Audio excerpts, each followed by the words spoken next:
Whenever there's an open microphone, I feel compelled to sing Don Shane. I don't. Hashtag child of the 80s.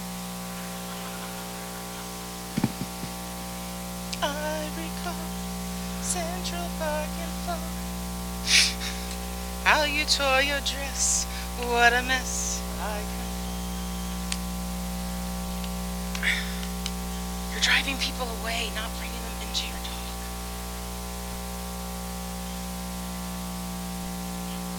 All right. It is 1 o'clock. Thank you. This is your final destination check. This is Empathy as a Service to create a culture of securities. Your exit doors are here, here, here, and here.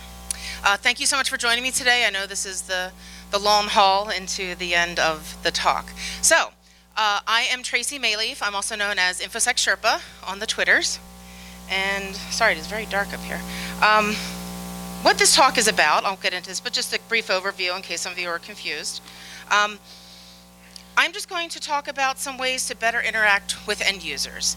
And by end users, I don't mean just the, maybe admin assistants or the bank vice presidents. I also mean other departments, even other tech departments that you may work with. Anybody who you are relying upon executing security, you need to treat them as your customers. So that is what this talk is about, based on my experience as a librarian. Because I know I never tweet about it, but yeah, I used to be a librarian. Okay, so first off, yep, there we go.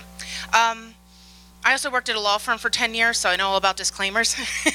My opinions, strong or otherwise, are mine and my own, and not that of a group with which I am affiliated. If you take issue with something that I say, please invite me to the bar and buy me a drink, and I will gladly discuss our differences with you over a cocktail. Hashtag JimFoSec. So I'd like to take a moment to manage your expectations. What this talk is, which I just said a second ago, I'm going to show you some key library science principles and how they pertain to information security dealing with end users. What this talk is not, I am not trying to sell you anything. This is not a cure-all. Some of these situations may not pertain to your environment, and that's fine. But I do have one expectation of all of you, if I may.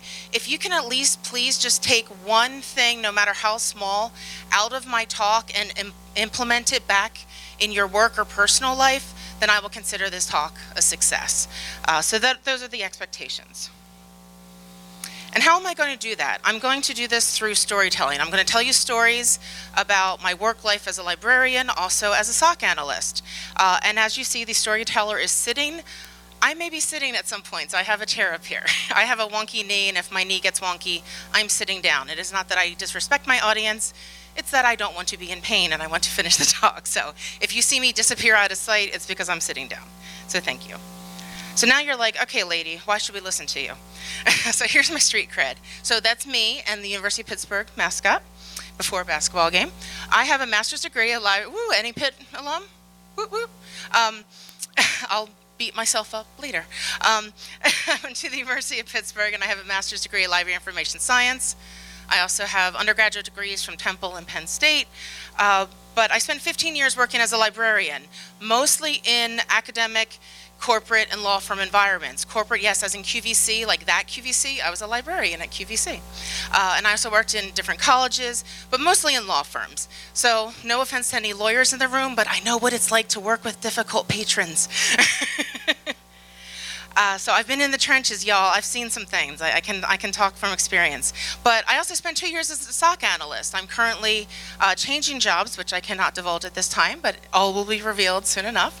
I spent 2 years as a SOC analyst for a large multinational corporation, so I have experience there. And I also have a GSEC. I just want to put that in there. So I do know a thing or two about a thing or two.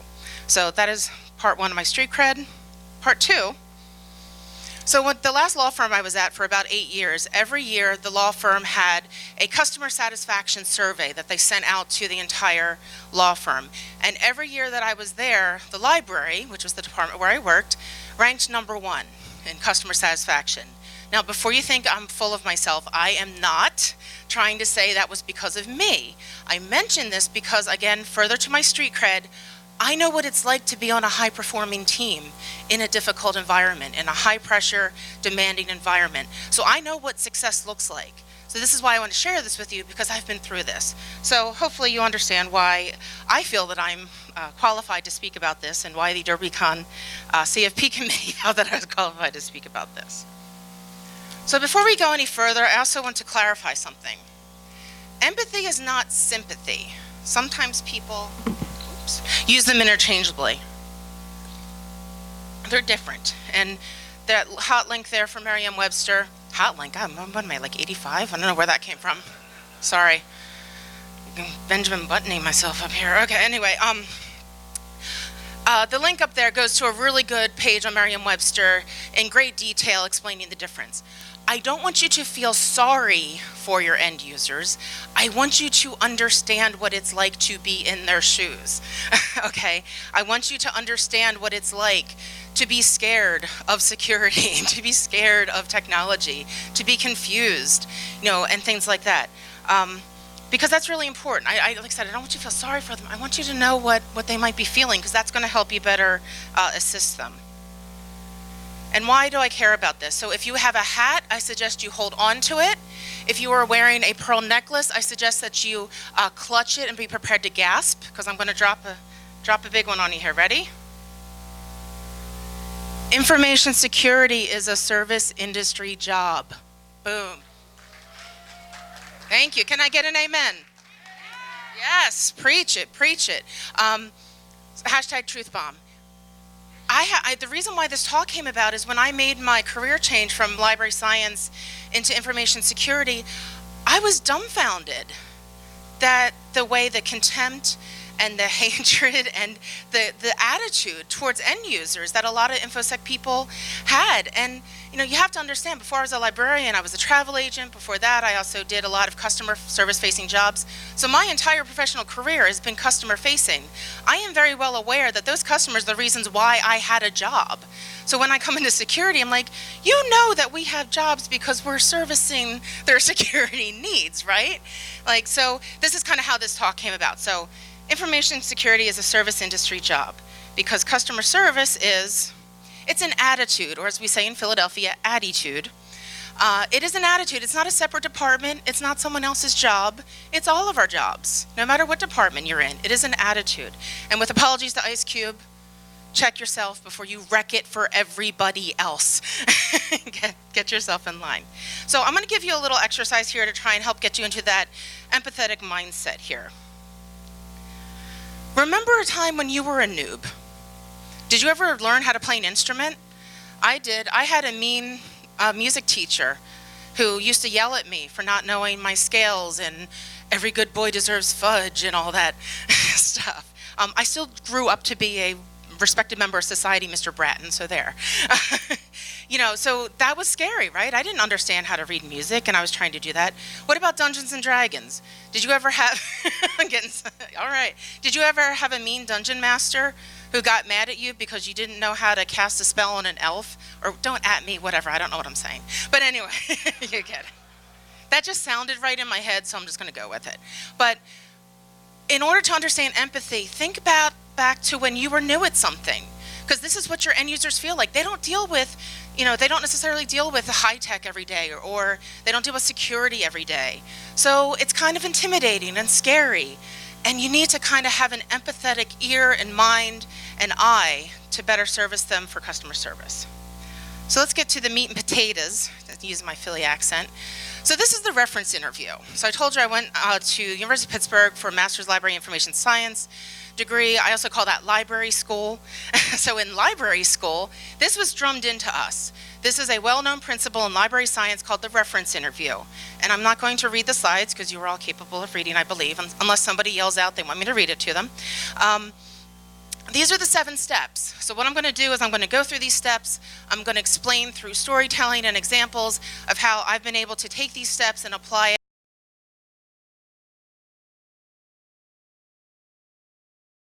it to life in InfoSec, specifically as a SOC analyst.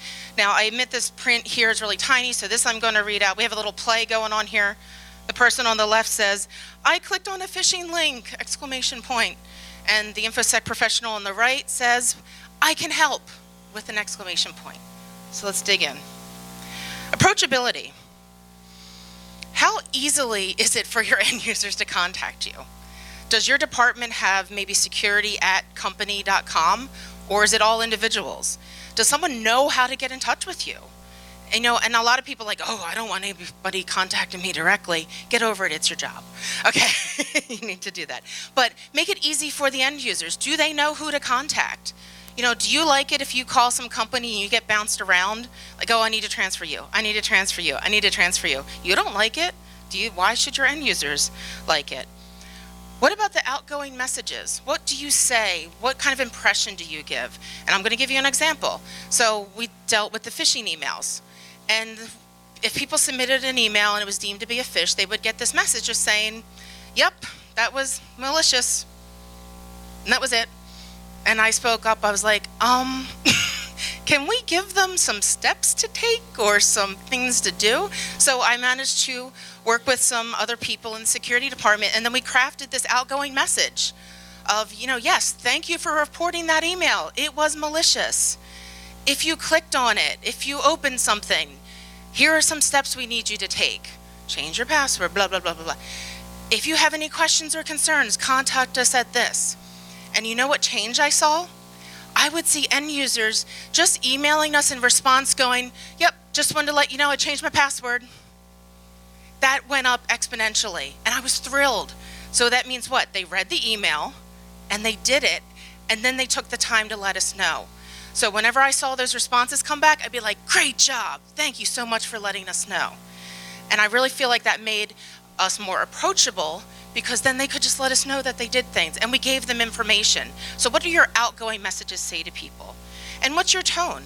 If you have ever worked any sort of phone job, they always tell you to smile when you're talking because it helps the tone.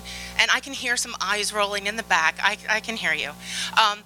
But it does help. It's kind of hard to be nasty if you're smiling and you're pleasant.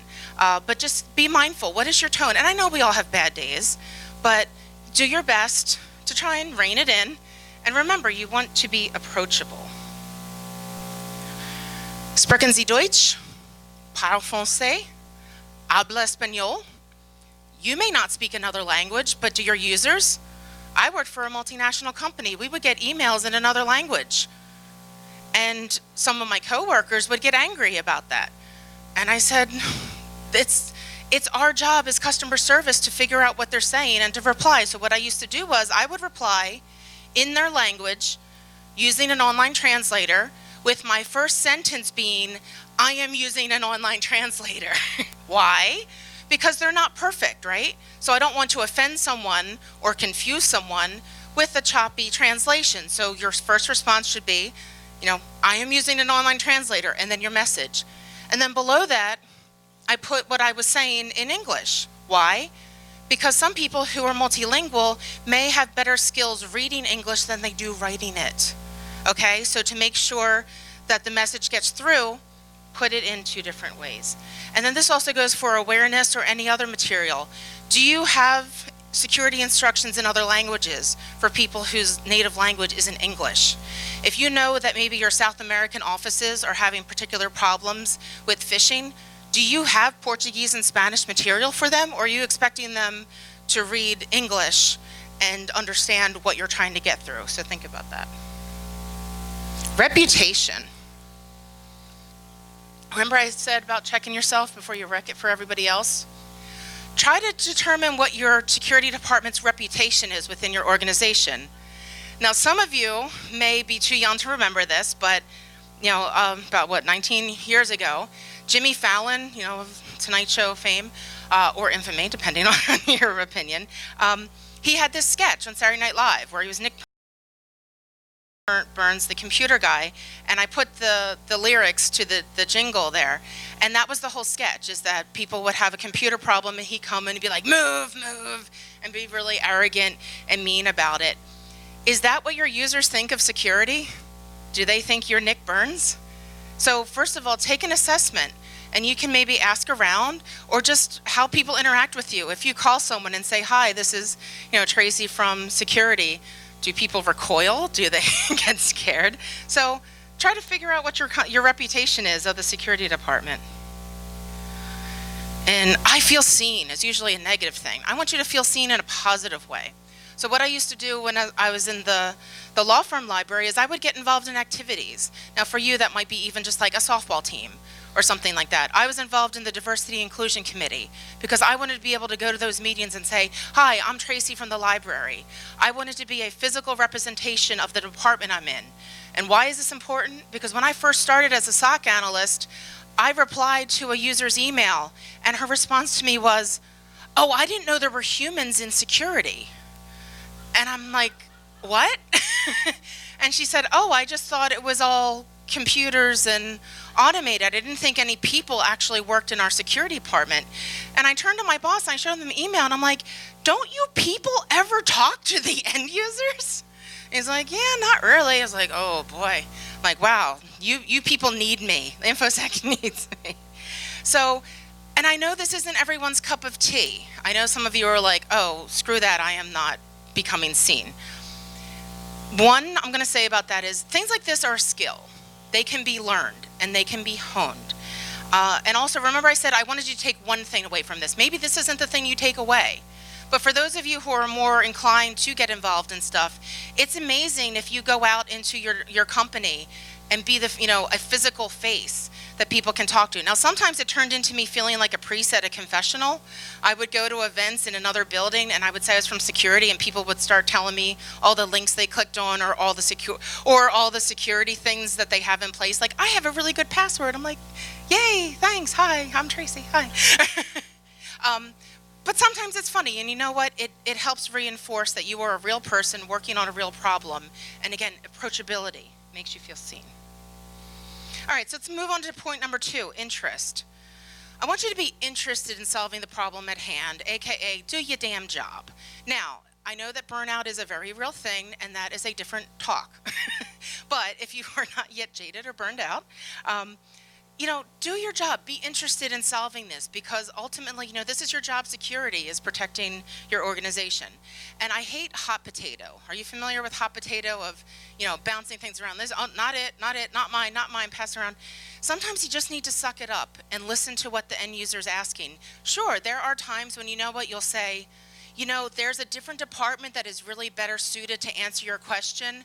I'm going to email them on your behalf. I will copy you and I will describe the problem. You don't blind transfer someone on a phone. You don't blind forward emails. You take a moment to be courteous to your fellow professionals, explain the situation, and you copy the person on it so that they can be in the loop of what's going on. So don't hot potato, gently hand over that potato with some chives and sour cream to your other person. And just in general, I can't stress this enough, don't belittle or mock or be condescending. I know things can be hard, and try and believe me, my last week of work at my last job, there were times when I was looking up going, Lord, they are testing me. And I'm Jewish, and I'm still like, Jesus, help me. I know it can be trying. It can be trying. But you know what? You just take a deep breath. Empathy is a service. And you work through it. So it doesn't matter how many certs you have, what your grade point average was, how many degrees you have. Your end users are not going to care what an elite hacker you are unless you care about helping them. So keep that in mind. You can be the best hacker in your company, and that's fantastic for you, but your end users don't care unless you're going to take an interest in helping them. So you can also do this by creating a safe space. And then one of them is just giving users full attention. How many times have you ever called a call center and you hear a lot of laughing and joking in the background, and then the person you're talking to, you hear them stifle a laugh, or you hear yourself go on mute and stuff, and I'm like, hey, attention, pay attention to me. So be mindful of that. There are times when I would leave the SOC to take a phone call to talk to an end user because I knew there was too much going on. There was too much background noise. I wanted that person to know that I was paying attention and I was focused on them. I just want to tell you, so quick story time here. Cold Medicine Carl, not his real name. We get an email one day at the SOC, and he's like, I'm working from home, I'm really sick, I'm on a ton of cold medicine, and I clicked on a malicious link, help. So I'm not going to get into the remediation part because that's not what this talk is about, but long story short, I finally get him on the phone to talk to him. I can hear he's sick. I can hear his raspy breathing, I can also hear how stressed he is. I can hear he's so completely stressed. So long story short is it turned out to be, nothing. The link that he clicked on actually was taken down by the blog provider. So it was actually just one of those like, that page isn't here. So dodged a bullet. But I did something a little sneaky though. I was like, let's engage your antivirus. And I'm like, this is going to take like an hour to run. So I want you to go lay down and rest and let this run its course. Now, you and I all know you can still use your laptop while the antivirus is running. But I was taking some empathy. This guy, I could finally hear him calm down. I got his stress level away, but he was still sick and he's still on cold medicine. So I made a snap decision of like, I'm going to tell a little white lie to get him away from the computer so he doesn't click on anything else. I'm going to tell him to go take a nap for an hour. And he was like, oh, no, okay, you're right. Yeah, I'll let this run. I'll go step away from the computer and I'll do that. No harm, no foul. And it honestly probably took me longer to tell you that story than it did for me to interact with him. Because a lot of people say to me, well, I don't have time in my day to talk to all these people. If you do it right, it takes quicker to help them than it does for you to tell the story. And what's another way you can show interest? Okay, you are not E.E. Cummings. Use punctuation and use sentence case. Okay, write an actual letter. Thank you to the liberal arts majors who got that reference. So there is a structure that you take to a letter and email. There's the salutation. So I just picked Robert. Dear Robert, we have the body of the message. In 2 sentences, I was able to convey 4 points of information. I will break it down for you. Thank you for contacting the security team about the phishing email you received. We will investigate and get back to you within a business day. You thank the user for contacting you. Why? I was going to do a dramatic hand clap here, but I can't with this microphone. They didn't have to contact you. They could have let it go. They didn't have to contact you. You thank your end users for contacting you. And then you reiterate why they contacted you so the end user knows, okay, they understand why I contacted them. Rather than just like, thank you for your email. Well, no. Why did they contact you? And then we will investigate. You tell them what action you're going to take. And then within a business day, you give them some sort of reasonable time frame of when they can expect to hear back from you. 2 short sentences, 4 very important pieces of information that user can feel seen, feel heard, and feel like their problem is being worked on. And then a close. Best regards, sincerely. Cheers is often one that people use. And then your signature. I know a lot of people have SIG files, but just who are you? Who are you on the team? Are you a manager? Are you an analyst? In this case, I was the security team Sherpa. But who are you? So this is such a short email to write. And it's clear, it's concise, it conveys a lot of information. Another way you can show interest is have what I call an entrepreneurial spirit. And entrepreneur, but this is entrepreneur. This is having that drive and go-get-it attitude that an entrepreneur have, but within your organization. So an example of this was long before I even realized I was going to get into security. I saw that the CEO of the law firm had a brand spanking new Apple Watch when they very first came out. And because he was busy showing everybody around, that's how I noticed. But I was in the elevator with him one day and I said, oh, Charles, I see that you have that new fangled Apple Watch that came out. I just saw that there was some security update about it. I will email you the article when I get back to my office. He sent a note to my boss complimenting me on being proactive and being observant to help solve a problem that wasn't even in my area of interest. So have an entrepreneurial spirit, or just, hi, I'm Tracy from the library. I know you work in the healthcare law department. We just got a bunch of health books. I can send you a list when I get back. Just maybe a quick thing about yourself or about your department is this entrepreneurial spirit, just a little elevator pitch of who you are or what your department does to, again, be seen, to be approachable, to have people invested in security and know that there's humans behind it. And listening. I know it's really easy if you hear something like, yeah, I know where this is going, and you jump in.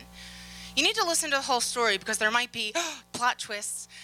There might be things that come up that you weren't anticipating. And another skill that you can try to have is pay attention to what the user doesn't say. And I'll give you an example. The user say, well, I clicked on a link, the page opened up, I closed the browser, and then I called you. And I'm like, okay, let's circle back there. What happened from the time that the page opened before you closed it? Sometimes the answer is, oh, well, I entered my username and password and nothing happened, so then I closed it and then I called you. Like, wow, that's information I could have used a second ago. So an easy way, this is a skill you have to learn, but a tip for this is, when you're problem solving or doing incident response or some sort of remediation, you know what the steps are to fix the problem in your head. So use that as a checklist as someone is telling you a story. Does this match? Does this? Oh, wait, we have a gap here. Now don't interrupt them, because remember, there might be a plot twist later. Either write it down or just remember it and then circle back, because that also shows your listening skills. But I cannot tell you how many times I have zoomed back in on something that they didn't say, and that was the issue. Usually enter username and password. They conveniently leave that information out, so sometimes you need to ask directly. And again, to be kind is more important to be right. Many times what people need is not a brilliant mind that speaks, but a special heart that listens. And I know that sounds all really touchy-feely, and I can hear eyes rolling again, but you get the point. You need to be kind and not, tell some user, I told you so, I told you that was a malicious site. That doesn't help anybody. You need to be kind. So let's move to the interviewing step. I already talked about what does the user not say. Another thing you can do is, you have to be careful how you ask some of these questions. What did you do? That's kind of hard to say in a nice way, right? So I like to say things, what action did you take? Okay, Bob, you clicked on that link. What action did you take next? And he'll be like, oh, well, then I looked at the site and I saw it was an Office 365 login. Okay, what action did you take next? Or what did this thing do that? What action did you take? What happened next? I have found trying to avoid the phrase, what did you do? Because it sounds less accusatory. And again, these people are usually scared. Sometimes they think they're going to lose their jobs.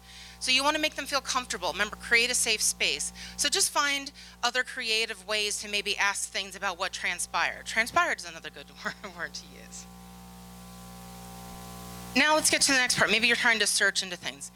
Is there a time when maybe your security failed the end user? Maybe it wasn't their fault. Maybe something malfunctioned. There was, maybe something didn't work right and it wasn't really their fault.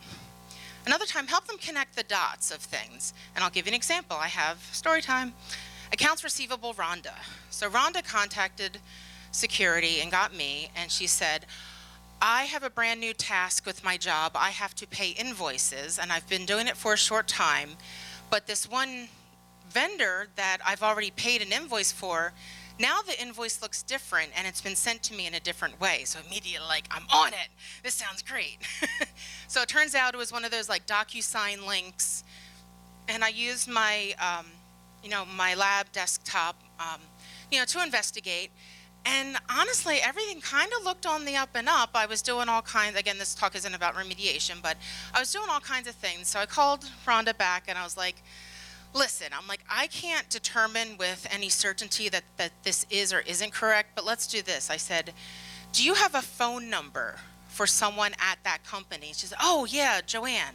I talk to Joanne all the time there. She said, I have her email address.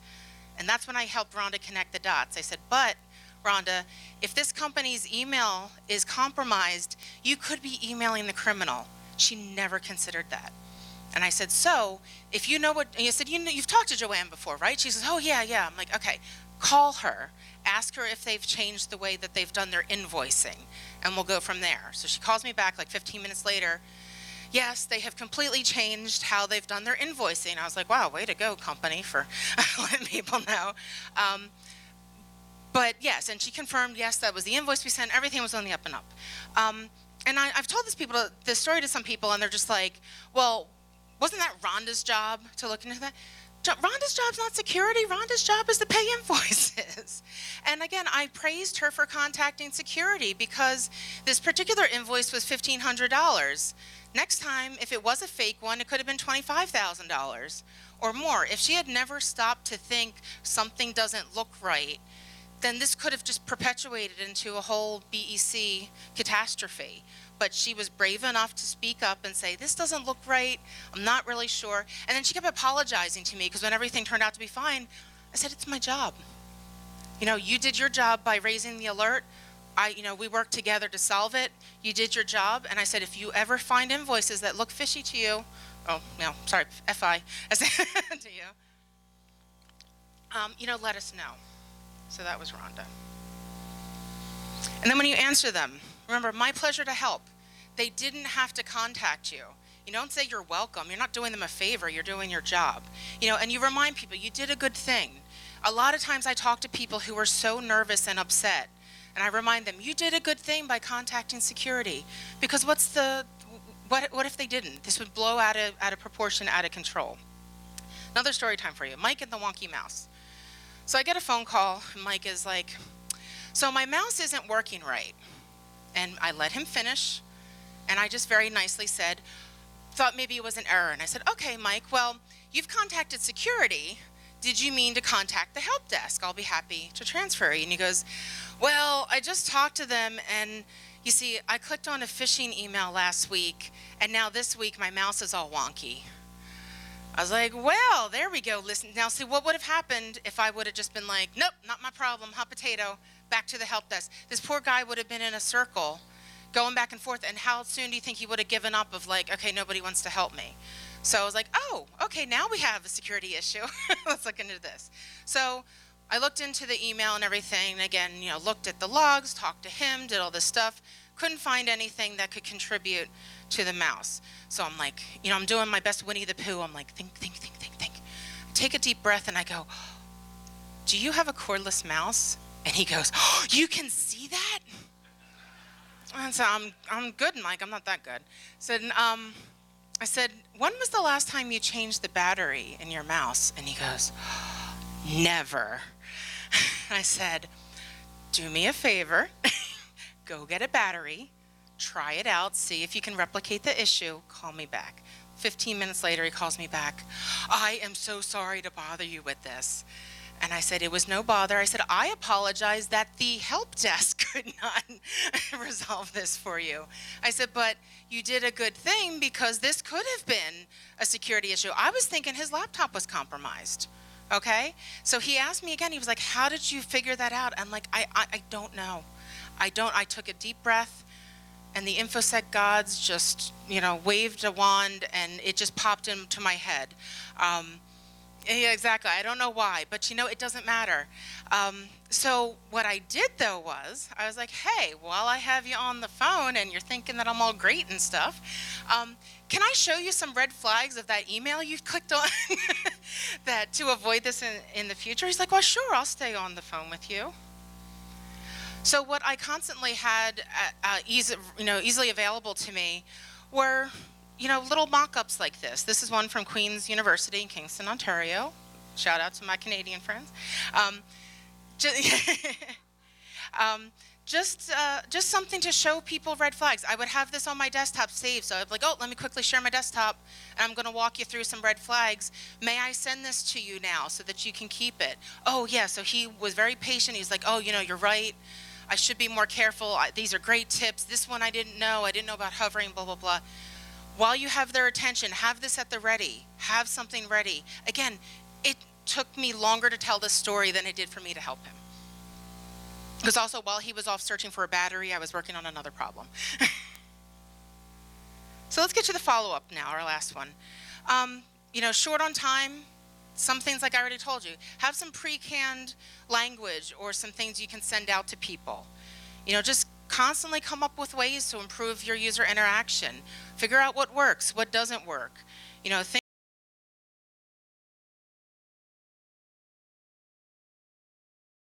Think of initiatives. Is it Cybersecurity Awareness Month? Maybe talk to your security awareness team if you have one, or just bring something up. Think of ways that you can constantly innovate, because it makes things more interesting for you and it gets your users engaged. I also like to perform random acts of security kindness, and what I called the cyber cupcake. Because keep in mind, outside of our community, people think the word cyber is cool, and they're impressed by it. So I called this the cyber cupcake. It was not this particular cupcake, but I would keep like a JPEG of a cupcake on my desktop. And whenever I saw an end user report a phish that was particularly sophisticated, You know, because sometimes, you know, just as a side note, sometimes you see these fish and you're like, you have to be like, wow, like that was actually a really skillful fish. And other times you look at some of these emails and I'm like, criminals, take some pride in your work. You know, could you like try a little harder, you know, here? But if you see one that's particularly good and that the user, you know, flagged it, I would send them a cyber cupcake. I'd be like, good job, Eagle Eye. Reward good behavior. And because I worked in this multinational company, I couldn't give them a literal cupcake, a physical cupcake. So I sent them a JPEG. People loved it. You would have thought I've given them a giant check, you know, like a big, like oversized check. People loved it. I got replies back. You made my day. You made my week. I was unsure about that email. I was scared to submit it in case I was wrong. Nothing ever bad happened from me sending someone a cyber cupcake, okay? It was all good, and it was super quick because it was on my desktop. It took me 2 seconds out of my life, and people loved it. So reward good behavior. Kindness as a currency and a return on investment. 2 different ways. One story I'll tell you with snacks. Every year around Christmas time, when I was in the law firm library, the librarians and I would all bake cookies and cakes, and if you've ever followed me on Twitter, you know this is my wheelhouse. We would bake a lot of things, and then we would come in and we would package them up, and we would make these big cookie trays, and then we would march through the law firm, and we would give them to the help desk, give them to accounting, give them to facilities, give them to the mailroom, all the other departments in our law firm that we interacted with. We gave them, you know, a gift as a thank you. Kindness as a currency, months later, there would be some problem that we would need a lot of help solving, and somebody would go above and beyond because we constantly showed kindness. And I don't mean kindness as a currency like a bribe, but I mean, you get a return on investment. Also, if we ever had lunches, you know, a lot of vendors would like to bring in food to the library. We would call other departments. We would call the mailroom guys. Be like, we got sandwiches, leftover sandwiches, come get it. Those acts of kindness that we didn't have to do would come back in ways that we wouldn't even expect because somebody would go way above and beyond to help us for something. So it's a currency. So again, think about your end users. If you show kindness towards them, they're going to be more apt to want to get involved and be a part of security because they're going to want to listen to you because you were nice to them. And then there's the lunch and learns. You know, these could also just be brown bag things if you don't have any budget, but it helps to even just provide like, you know, soda and cookies if people bring their own. And you can do presentations, but you can also do this with other departments within your organization. You know, talk to another tech department. What are they doing? What are you doing? How do your paths intersect? Because you also want the kindness of your fellow tech people, right? Because security touches everything, whether the other departments believe it or not. you know, do things to bring them together. And this kindness is, you know, you're going to have a return on investment of this kindness. So I saw this article, and if you replace the word vaccinations with security, I feel like this rings true. When it comes to security, I think we have this optimistic belief that just by telling people facts, you can change their behavior. Does that sound true? Does that sound true? You need, this isn't really audience participation. It was a rhetorical question. So you've heard in show and tell. So instead, I want you to tell, then show. It's one thing to say to someone, you need to use a password manager, and then walk away and think, I am an awesome InfoSec professional. I have just dispensed some pixie dust onto the world, and it will happen. You need to go a little bit further. And sometimes you may not have time for that, and I get it. But here's a little tip of something you can do. PC Magazine has a great article where they compare password managers side by side, maybe 10 or 12 of them.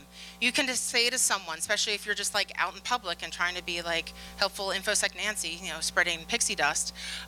Hey, you know what? If you Google PC Mag password managers 2019, you're going to get this article where they list them all side by side.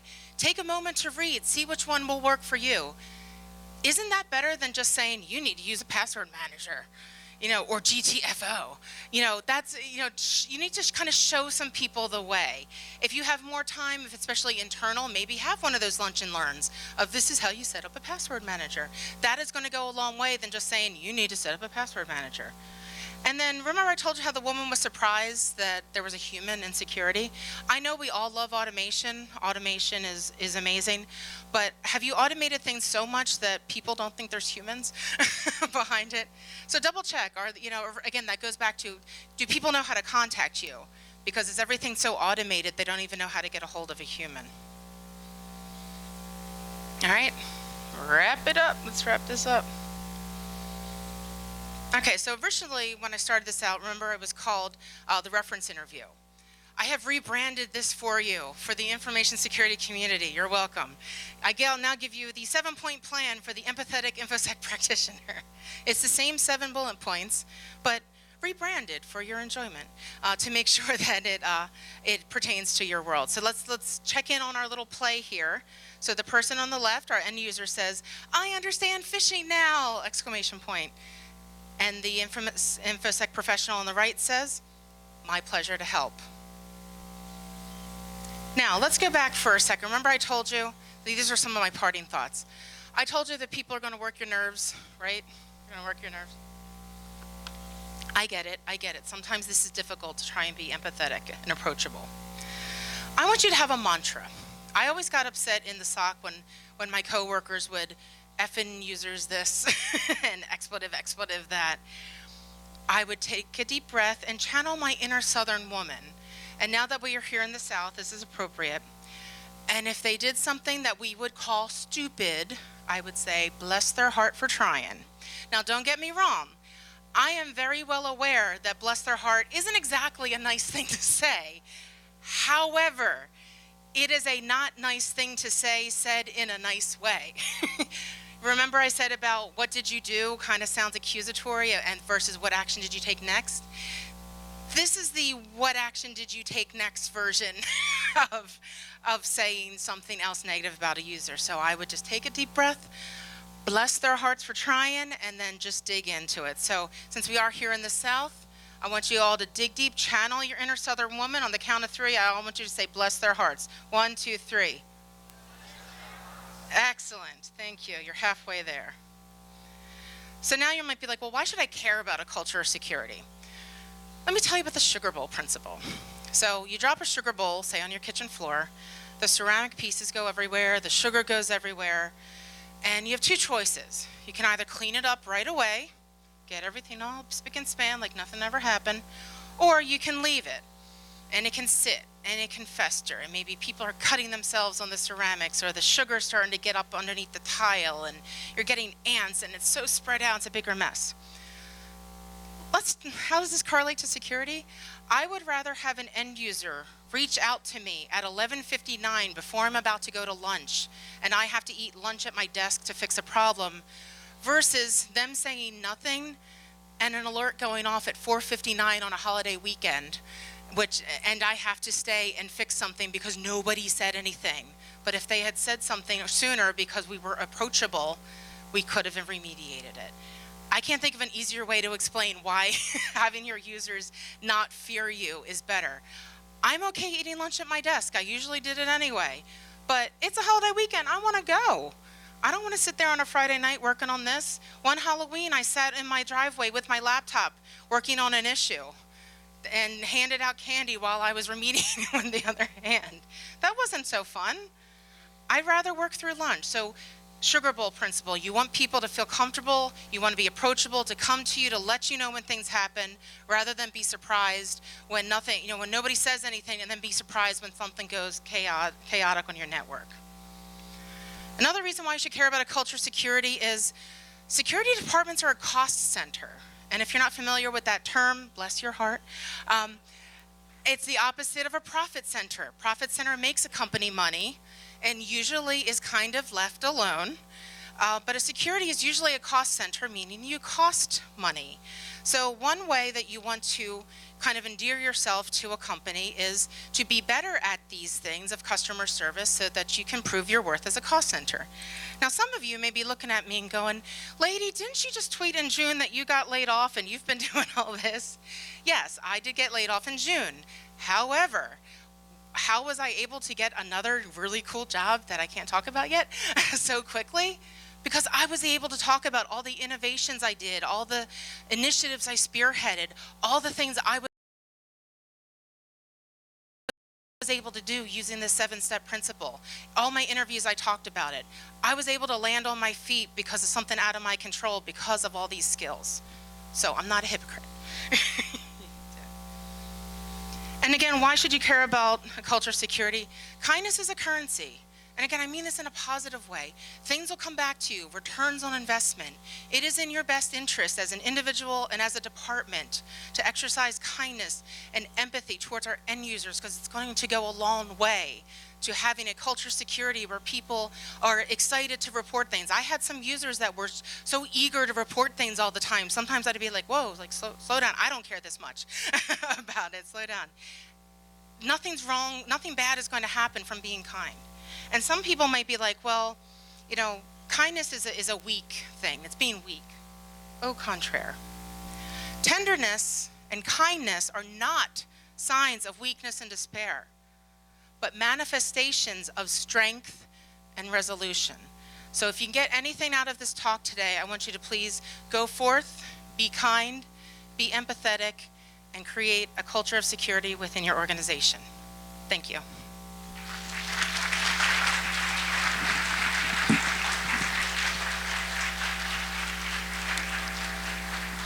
And my shameless plug for my newsletters and my blog and things like that.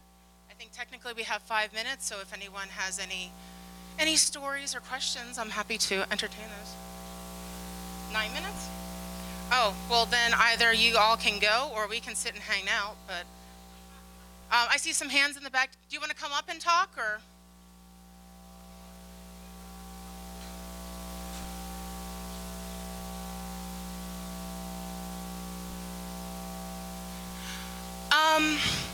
I'm not sure if there's specific, sorry, the question was asking if, thank you.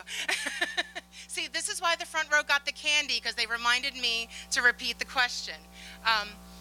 So the question was, are there any good books that reference the seven steps? What I can do is, you see my Medium blog there, I can look into it and post something, and if you follow me on Twitter, I'll tweet it out. Off the top of my head, all I can think of are like library science textbooks, but let me see if there's something more like end user friendly for you. But thank you for your question. Anybody else? Anybody know the score of the Eagles game? You think I'm joking. But cool. Okay, well, I'll be up here for a few minutes, but yeah, I mean, I said everything that I needed to